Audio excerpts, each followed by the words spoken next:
Let me tell you a story about a man who trusted a number so much he was willing to rewrite reality around it. Einstein didn't begin with a grand theory of space and time. He began with a constant, the speed of light. 299,792,458 meters per second. A number so stubborn, so unmoving, that no experiment ever seemed to shake it loose. And Einstein had the audacity to say, if the speed of light is always the same, then everything else we think is fixed, like space and time, must bend themselves around this constant. And they did. Space contracts, time dilates, mass curves space-time, all because one constant must hold. This is the power of an invariant.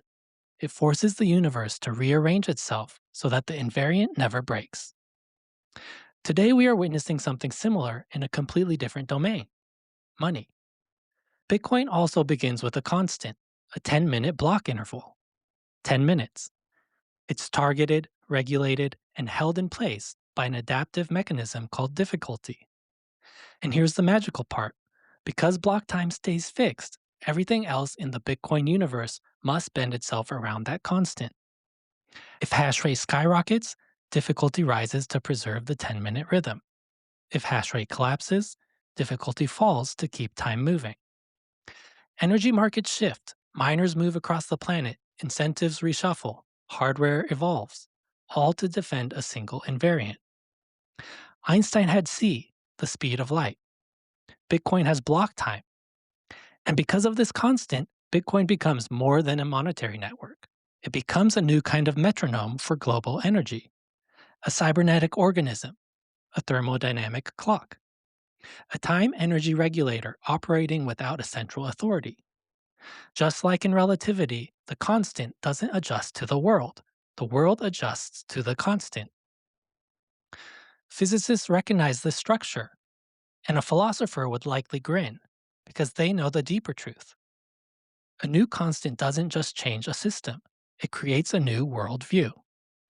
Just as Einstein's constant redefined physics, Bitcoin's constant redefines money, settlement, and even the way energy markets organize themselves in time. We're used to thinking about money as something elastic, adjustable, flexible by political whims. But Bitcoin introduces a new idea. What if the monetary system had a constant the way physics has constants? A fixed issuance schedule, a fixed block interval, a fixed supply. What happens when money finally has something solid to anchor itself to? Everything else adjusts.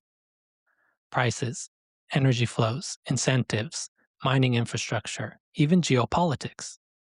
Bitcoin doesn't adapt to accommodate the world adapts to accommodate Bitcoin. Just like Einstein's universe bending itself around the speed of light. And here's the bigger point. Every major scientific revolution began when someone identified a constant and had the courage to let the entire system reorient around it. Einstein did it for physics. Bitcoin does it for time, energy, and value. One constant, and a world is forced to bend.